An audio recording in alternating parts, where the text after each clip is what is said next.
Okay, hi. My name is Emilia. Hi. Hi, Uh, Emilia. Hi, Hi. and how can I call, what's your name? You can call me Jackie. That's fine. It's fine. Okay, okay, great. So thank you for participating in this study on ways of coping with me and ways of coping with the pandemic. And I'm going to ask you some questions now about your experience with the pandemic. Right. And for the first three questions, I'm going to write down some brief notes on your responses. Right. And to make sure I have written down your responses accurately, I am going to read them back to you so that you can let me know if I have left anything important out. And first, I'm just gonna fill out my name as an interviewer. I'm Emilia, and as an interviewee, I'm gonna use your initials. So is that okay for you? That's fine. Very good. Okay, and then your initials are? JS. JS, okay. And I'm gonna put the date, November 30, 2020. And where do you live or lived when the pandemic hit? I was living in New York City. Okay. And country is US. Okay, and just you to know that this interview will take about 30 minutes, but it can vary. And do you have any questions at this point? No, I'm just I'm very excited to be interviewed to see how I can almost access my own feelings about the pandemic. So I'm excited about the opportunity. Okay, thank you for participating. So are you ready to start? Yes. Okay. So how has the pandemic affected your level of stress and behavior? Starting with that one, I am sure that probably everyone in a general sense has been stressed, but I think everyone has a different level. And for me, it started out very slow. I am used to living in New York City where it's chaotic, the energy is always there, the chaos is there, and unpredictable events. So for me, it was just like, okay, another New York story that we have to deal with a lot of different things that are stressful. However, this was so universal and so dramatic in its sort of the magnanimous kind of things that were going on. I just felt at first this is kind of difficult to see where this is going to go. So that stressed me out because I'm pretty well organized in a way that I know the plans with my career, with my family, with myself. And this was every day something new would happen. And so I think my stress level in the very beginning was slow to take off. And then hearing the news, knowing the forecast of disease started to concern me quite a bit. Okay. I'm just writing down, it might take. Okay, starting to worry you. Okay. So I'm gonna read it back to you. So, so you said that it started very slowly because you live in New York and it's a chaotic and unpredictable city. And you were first thinking that, okay, it's another New York thing. But then it turned out that it was universal and big. And it was difficult to see how things go. And because you're usually organized. And then when you saw the forecast that at how things evolved, you started to worry. So yes, and the worry part really was how can we manage this much of an infectious process in the health field? And then the level of where it, in New York City especially, it grew to almost, we were like on the top of the list of infectious disease because of just the size of New York City and the population with travel and all. So it became very quickly involved as we were a high number of people that were dying from the disease. Yeah. And historically speaking, personally, I had been through the AIDS crisis in the 80s. I was working in the field at the time. And so I was used to the idea that this is a disease process. And then the Ebola happened, we knew about that. But it was always where they were going to be having a small group of people being treated. When this turned into the pandemic, I'll never forget when we started talking about the concept of pandemic, it really hit home that there's no safe place. We're all in this together. The universality of it all. It was, and it still is. I don't think that's gone away as yet. Yeah. But you learn to deal with it over time. Yeah.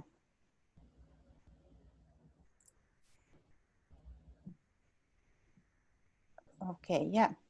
So you added that when a news came that New York is on the top of the list in infectious diseases, and there were a high number of people dying, and you started to think how we can manage.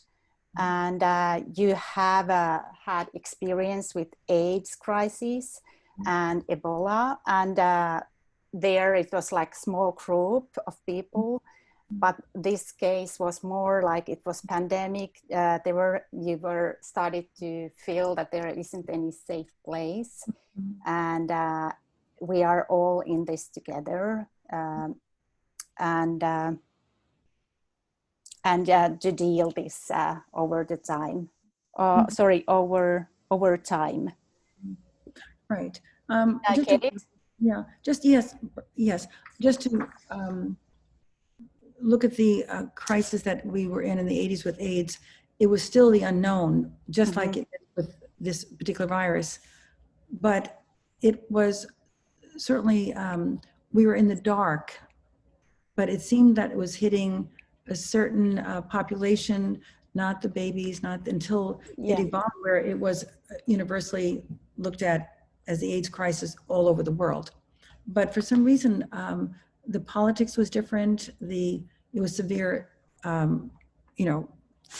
repercussions about the demographics, of course, but it really had a different feel. But it's sort of like we went into a second crisis, which was this one. And so it's just, so for some reason, it's different. Just different.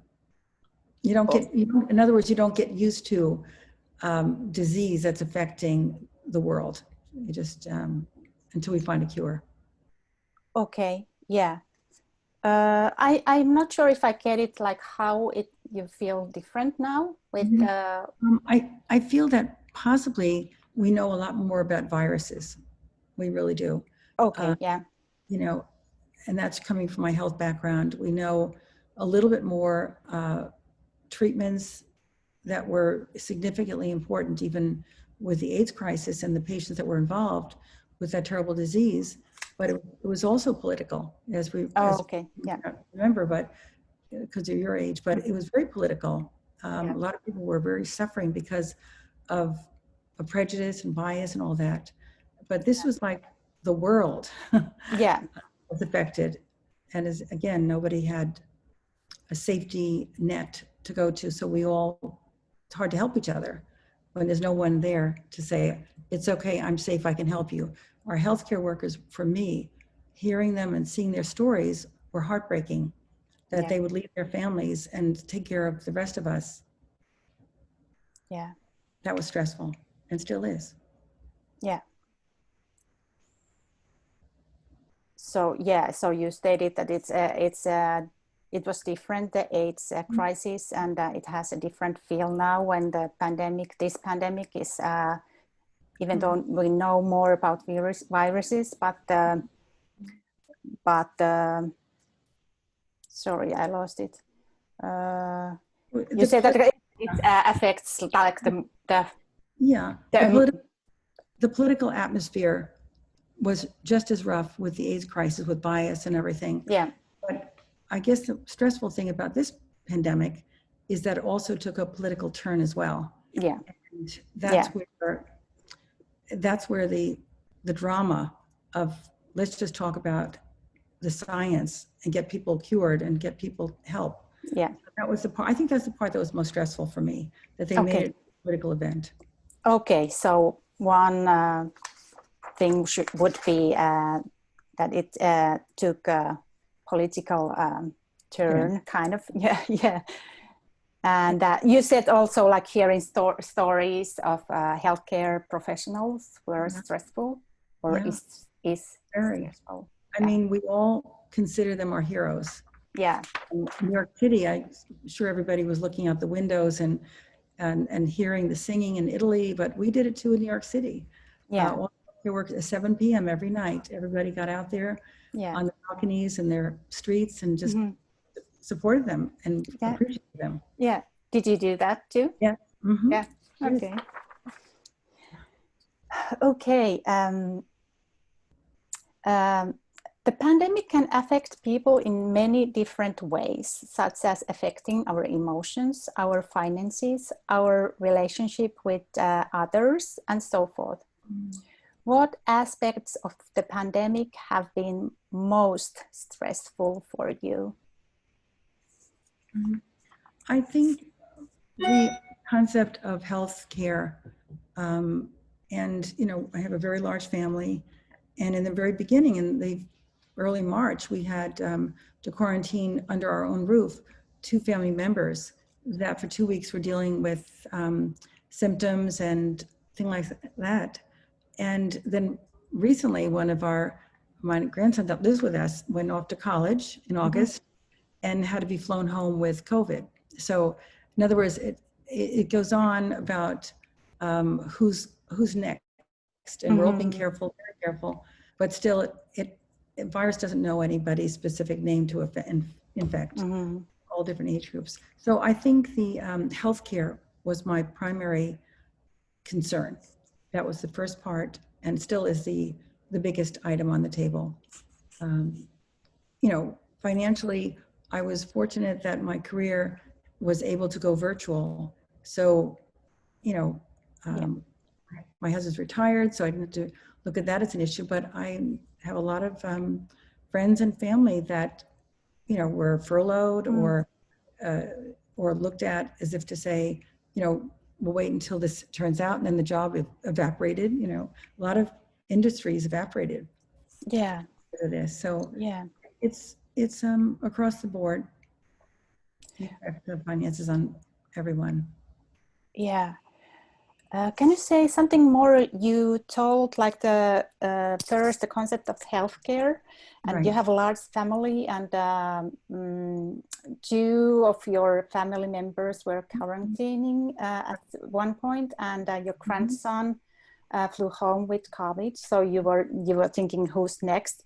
Right. So healthcare, in a sense that helping your family members, or Well, yes, we had we were all under one roof.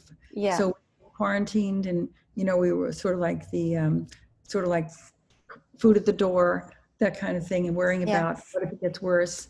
I mean, we bought an oxygen tank. We bought all the different things that you would have to take care, home care. So we were prepared because that's what we were doing. But it turned out okay. But I did have close friends, colleagues that one was a very close friend of mine that did pass away. She went to the doctor 2 days before. She was fine, but she had a little cold and she was worried because she kept her practice going. Yeah. And in the morning, her children called. She didn't answer, and she died very rapidly. Oh. Yeah. She I'm was so sorry to hear that. Yeah, it was she was like the one that ran all the time, ate well. So everybody's saying, "Oh my goodness, our self-care isn't as good as hers. What next?" Okay. Yeah. So you mean like healthcare, taking care of your family members? Yeah, sure. That was one thing. And, and there were people in our family that are high risk with different comorbidities and things. So no family is sort of immune to being someone that could be infected. That's how I'm looking at it. Yeah.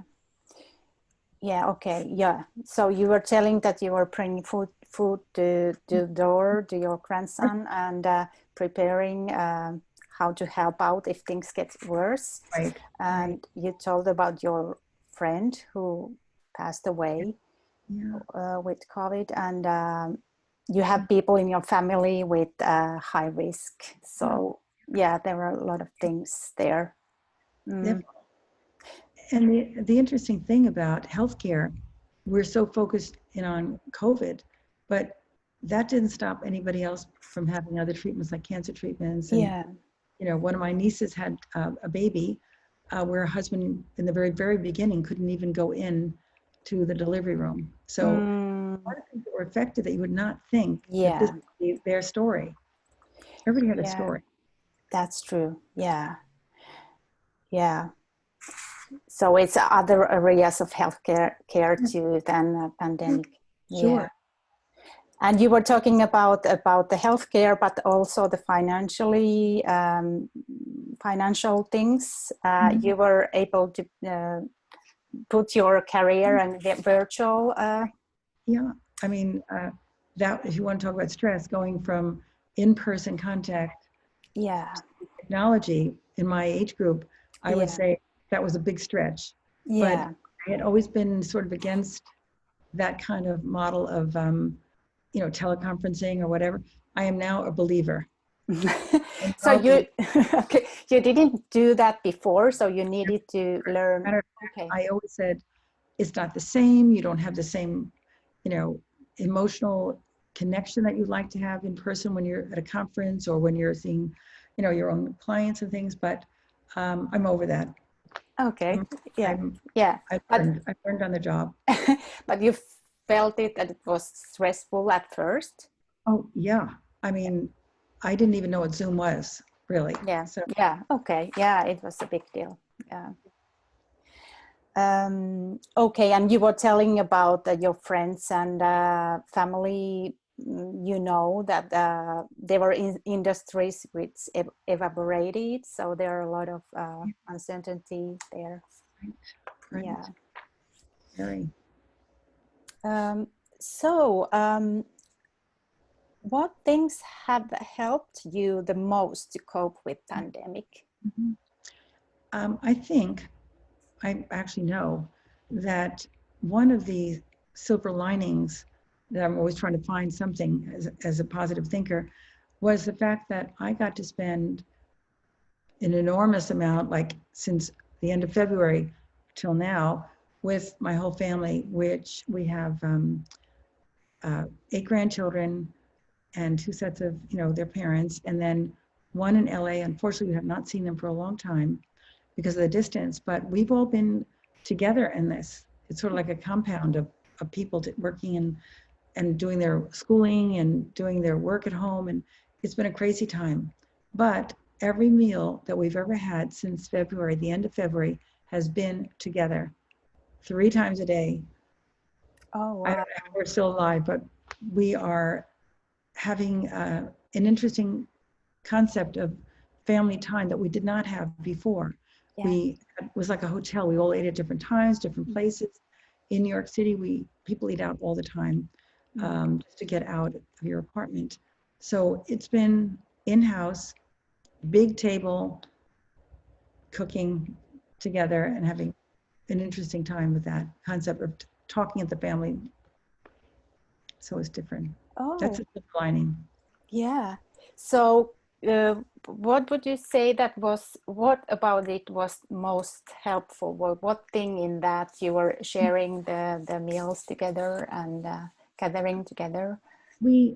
At first it was kind of, let's just eat and quickly get ready to do the next thing, whatever running to the TV wanted to do, or Fortnite, or whatever the kids, they range from 10 into their late teens, actually 21. Okay. But after that, they were very relaxed. Everybody seemed to relax and talk about whatever the topic was of the day. And it was sort of like an old-fashioned idea of the old time sitting at the table. That was different. Yeah. Very different for our family. Okay. And what would you say to you was the most helpful thing in that? I think that would be one of the things that I enjoyed the most, was the fact that I was in sort of a good place where I never had the time to do any of the cooking because I'm always working different evenings and things like that. And all of a sudden, that was assigned to me in my own way of looking at it, of being the chief cook and, kind of idea. And one time, one of my grandchildren figured out that we had made, in all these months, almost 5,000 meals. We figured it out on paper. And I said, "It's possible." She said, "No, this is what went on," because we sequestered almost in the end of February. Okay, you said 5,000 meals? Yeah. Yep. I think it's like, I don't know how we came up, but one of the kids added up 3 meals a day, 7 days a week, 10 months. That figure. I don't know. I'm not doing the math myself. Yeah, This is yeah. from a grand. Yeah. Okay. It felt like it. If not. Okay. Okay. Let me read back to you what I wrote that I to be sure that I got it right. So you said that you got to spend whole time with your family. So you have 8 grandchildren from 10 to 21 years.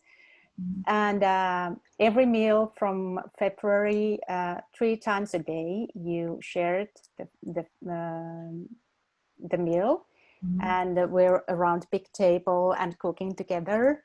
And you said that everybody were relaxed after the meal, and you said, did I got it right? You said being the chief cook.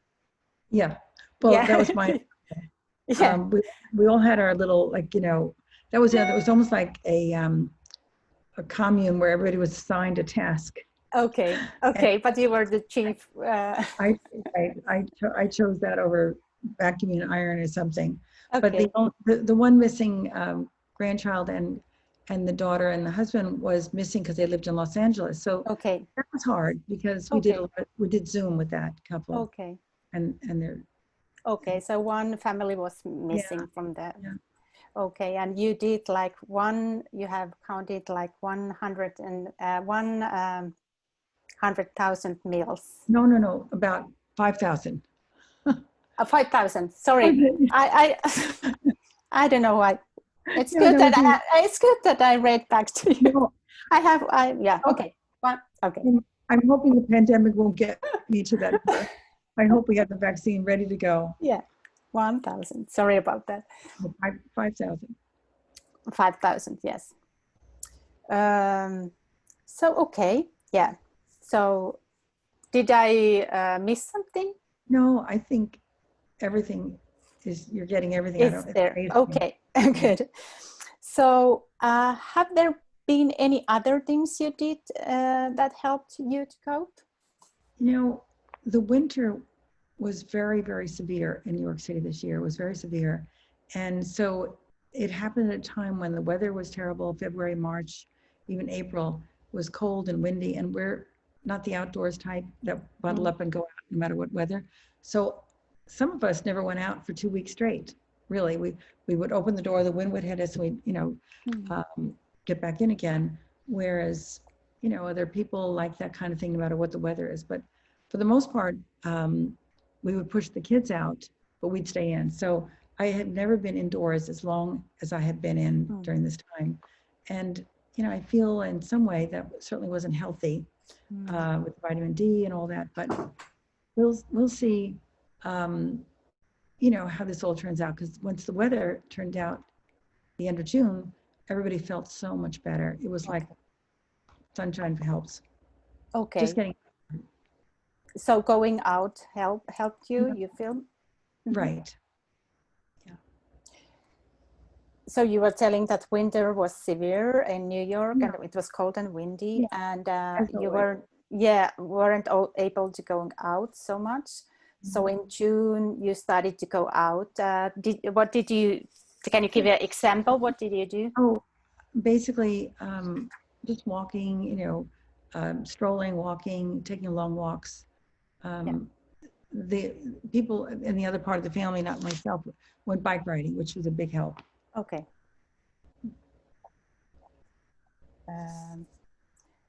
Can you say more details, or I don't know if you can, but what about it in walking outside helped you? Well, I think just getting to look at the sky, the open sky, the nature of just, different setting. Okay. But it got to the point where we were all so desperate to get out that we created what was called a carnic, which is instead of a car picnic, we went on a carnic. Oh, So we okay. brought our lunch and we drove to a quiet space where there was nobody around. We didn't have to have our mask on.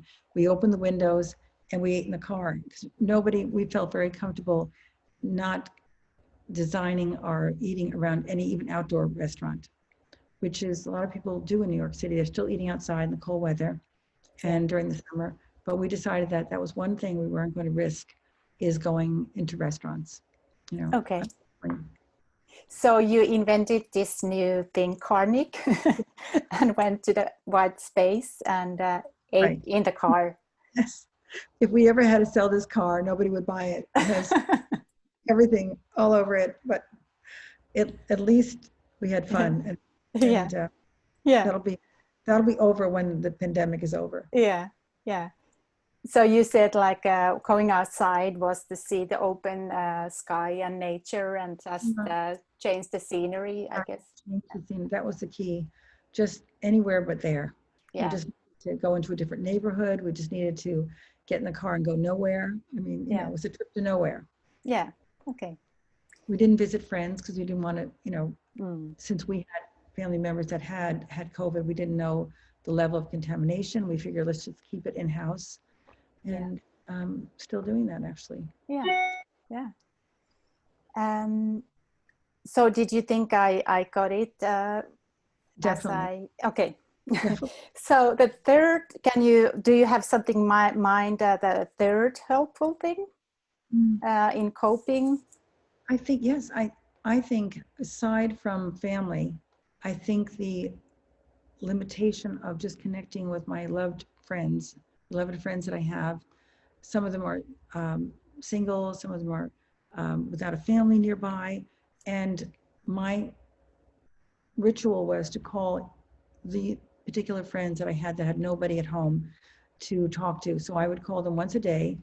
And that was amazingly helpful to both, where I felt I was making connection for good reason because I love my friends. And I have a very close one sister, and we talked every single day, always in our lives. So I just kept that ritual up. And I think that connecting even by telephone was important in a ritualistic way, not like sporadic, just every night, a certain time, call. Yeah. That helped keep order a little bit.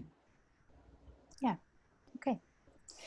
So you said that connecting by phone in a ritualistic manner to your loved friends and to your close sister once a day. Right. So you did like every friends and sister once a day. Yeah, and would be like after dinner when everything settled down. Okay. And I think if we were to look at this time, we never ran out of things to say, which is amazing, as most don't ever run out of things to say. Yeah. Even though we're not doing anything, that's the amazing part. Yeah. So after dinner, and you talked and you felt that you never ran things out to say. Yeah. And so can you say, do you want to say something more about that? How it helped you? I think the fact that my profession has to talk to people during the day with my job clinically, I think the fact that I was using my personal time to talk to my friends, that was sort of silly stuff or whatever was, just coming up for us, was a balance for me. Okay. That was an interesting way of saying that I had to keep balance even when the world is not balanced. Yeah. Okay. So it keeps you in balance and Right. talking like silly things and right. anything, comparing to, anything talk about old times or Yeah. what we're going to do in new times. It made a very futuristic look at what's possible, where we're going to go when this is over, who we're going to visit, what are we going to do. Oh, okay, yeah. So it gave you like futuristic view or vision what to do in the Yeah, when hopefully. everything is open. Sorry, everything is over. Exactly. Yeah. Okay. Perfect. Okay. Let's see. I'm gonna turn the page. So now we're gonna do a little bit different, something a little bit different. So on a scale from 1 to 10, with 10 as very stressed and 1 as not at all stressed, how stressed were you in March when the pandemic began? I would say 8, 9. I mean, I'm sort of used to stress in my work and it's a different kind of stress. You know, there's all different kinds of stress. There's good stress, you know, excitement of it, celebration, worried about how it's all going to go. And, you know, we missed all the graduations and the parties of, you know, birthdays. That was not stressful, but the idea of healthcare was stressful.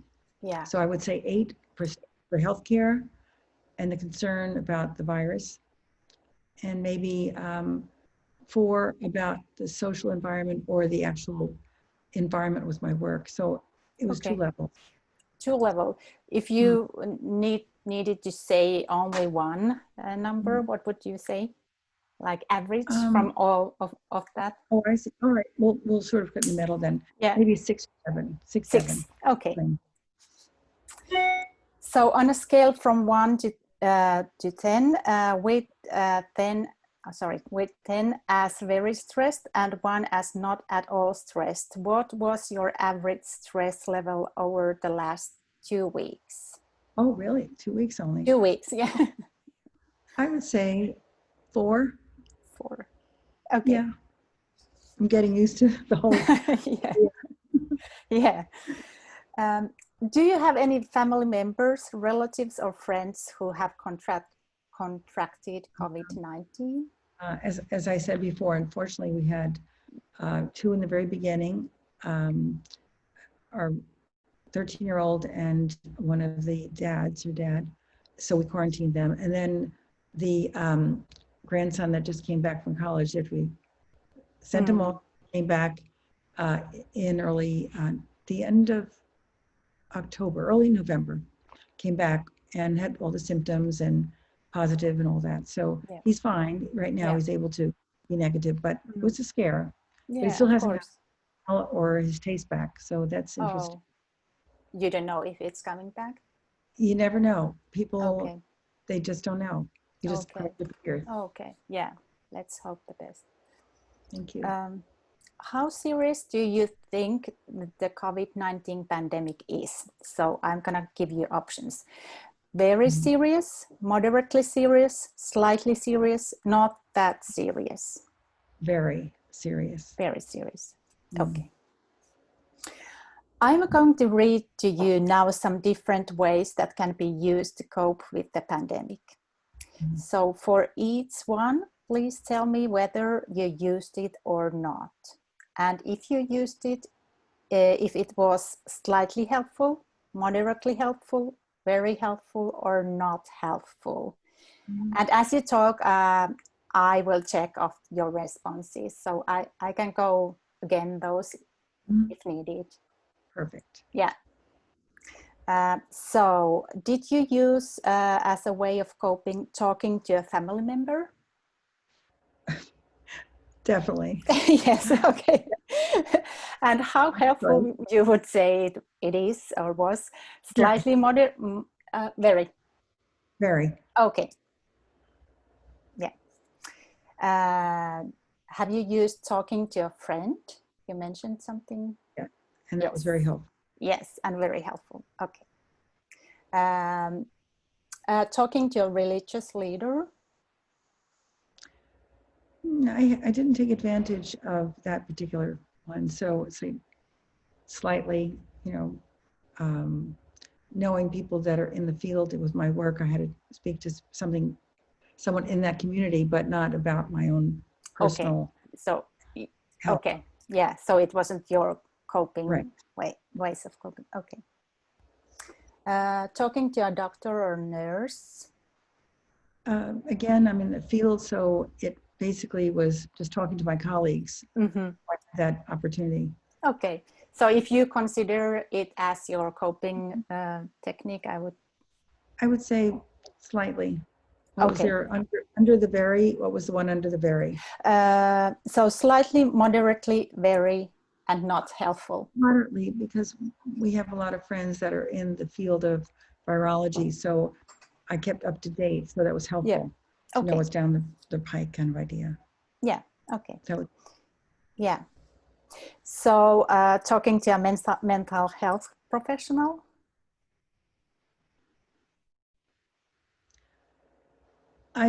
Again, mostly colleagues that were in the field, but for me personally, I was too busy, I think, with my family concerning them that I haven't hit that point yet, but I could see how that would be helpful, but. Okay. So would you say that you used it or not? No. Yeah. Okay. So did you use or have been using prayer as your coping technique? Slightly, I would sort of put out there a word or two, but it wasn't anything ritualistic. Okay. So you would say that did you use it or not? How do you define I would it? say if you look at used versus like actual going to a religious situation or a person, I would say no. But in my spirituality, I thought about, but I would say slightly. Okay, so you said that you used it and it helped slightly. Right. Okay. Then the next thing is learning about coping strategies. That was very significant because I was able to get into an organization as a volunteer, which was very helpful, to learn them specifically. And so the value of it got involved. So yes. Yes, you used it, and how helpful, you would say? Very, very helpful. Very, okay. Focusing on positive thoughts. Definitely, very. Yes, and very, okay. Right. Listening to music. Very, very much so. Okay. Exercise and movement. Well, I have to lie and say yes, but I'm no. Well, stirring a pot for cooking as my exercise. Unfortunately, I didn't use that one at all. Yeah. Deep breathing. Definitely that. Okay. Love that. Yes. And would you say that it was or is slightly, moderately, very, or not helpful? The exercise or the breathing? Sorry, deep breathing. Oh, definitely. Very helpful. Very helpful. Okay. Definitely. Have you used progressive muscle relaxation? Minimally, but I could see that if I concentrated, I would do that again because I like the idea. I tried, it worked, and I just didn't follow through. But okay. So how helpful you would say that is? I would say the effects that I tried were very helpful, but I didn't do enough. Okay. Category for that. Okay. Well, how you can, whatever you feel that it fits, is it very? Yeah, I think it would be very helpful. Yeah. And it was when I tried it. Okay. Avoiding news about pandemic. I am a news junkie, so actually it helped. It did help a lot, so very. So you used it? Yes, I felt I was informed, and I knew exactly the risk factors that were involved, and then I could sort of broadcast that to our family and sort of give an idea. So I was like the sort of the town crier of our family with the news. Okay, so you, personally, the news was certainly not great news, but I felt I'd rather know and keep it on and know. Okay, so Very helpful. kind of when there is a option avoiding news about pandemic, you didn't use that. No. No. Okay. No.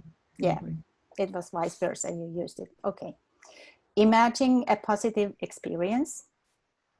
Yeah, that certainly helps, and Yeah. very much. And you used it. Yeah. Yes. Yeah. Very often. Okay. And have you used watching video on how to cope? Through my volunteer work, we're putting that together, and I'm doing a lot of that video watching and looking for better ideas and seeing what's working for other people as well.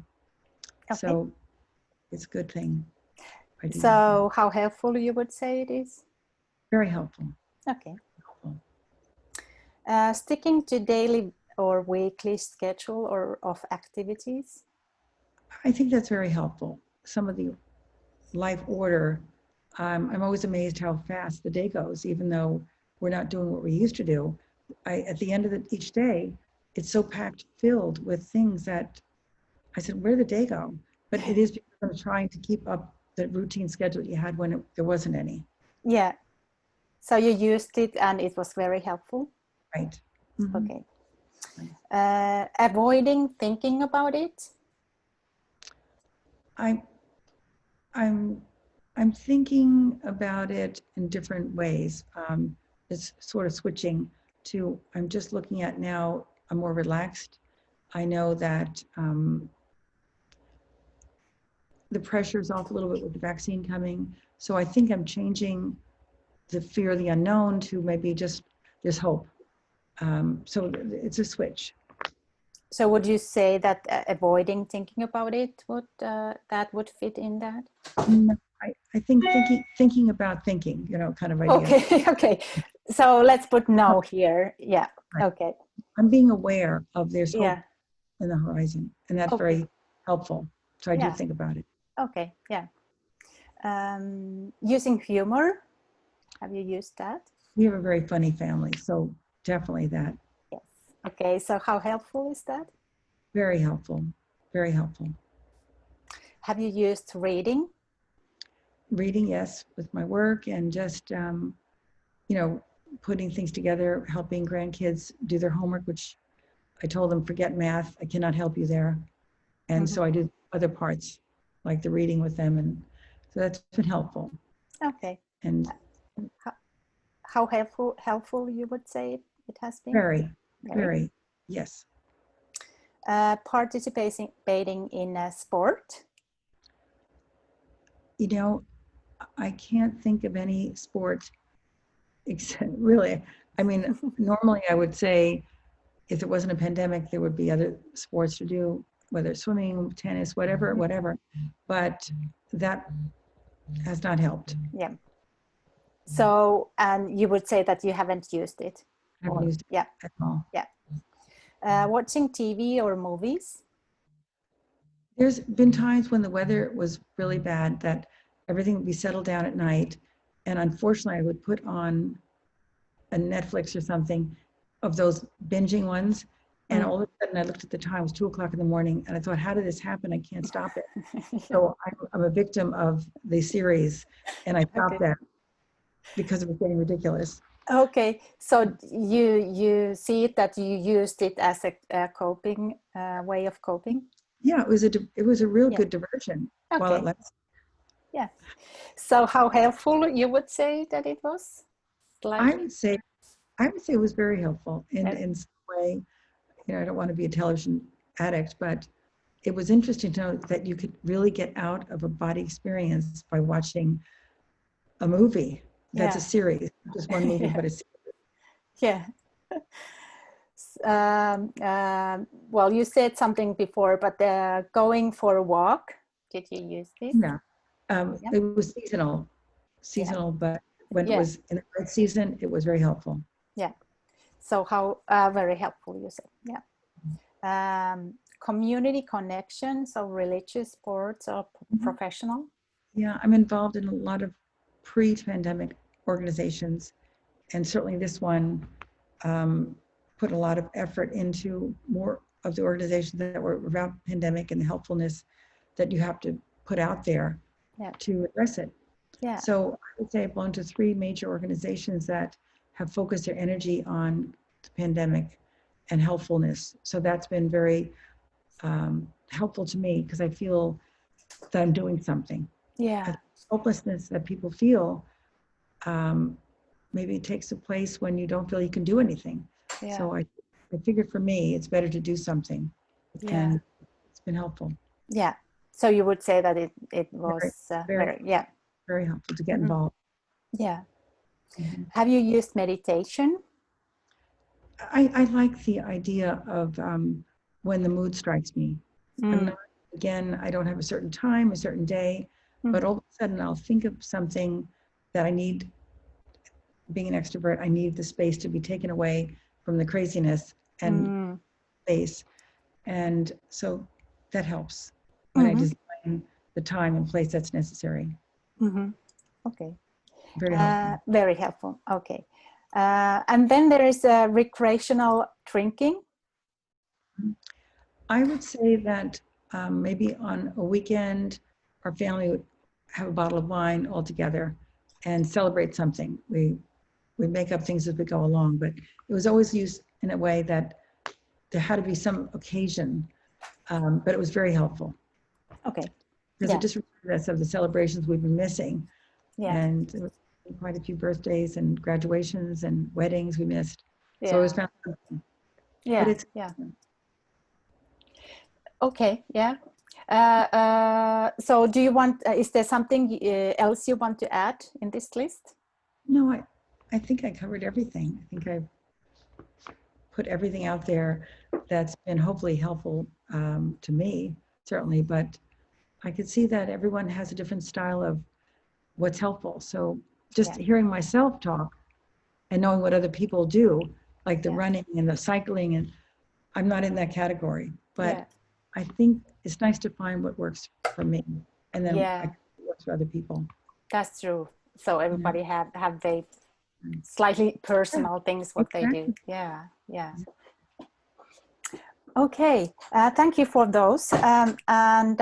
Now, if you feel comfortable, please, could you share some brief information about yourself? So I am going to read you some different responses and you can tell me which one applies to you. And there's always an option to say, I prefer not to say, and it's totally okay. So what is your gender? I can give the options. So female, male, non-binary, third gender, or prefer to self-describe, or prefer not to say. Female. Okay. And if you feel comfortable to share your age on which decade you are. So there is 20s, 30s, 40s, 50s, 60s, 70s, and 80s, or prefer not to say. Well, since I mentioned a lot of things that were in the past, I can't say in the 50s, 60s, but I'm in the 70s. Okay. So how many years of education do you have, or we can put also prefer not to say? 20 plus. 20 okay. plus. So marital status, sorry, I couldn't pronounce it correctly. My marital status is I am married. Yeah, okay. So, so I put here, so there's single, married, or domestic partnership, widow, divorced, separated, or prefer not to say. But you say married. Okay. Are you living alone, living with one or more person, living with pets, or prefer not to say? Living with a lot of people. More than one. More than one. Okay. So how would you identify your cultural or ethnic identity? German, Irish descendant.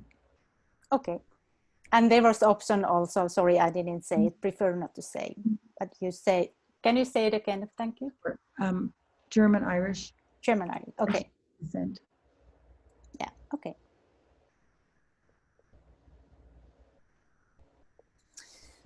Okay, I think we got all. So thank you so much for completing this survey and answering all the questions. By doing so, you are supporting our efforts to help people around the world with finding better ways to cope with the stress of the global pandemic. Mm.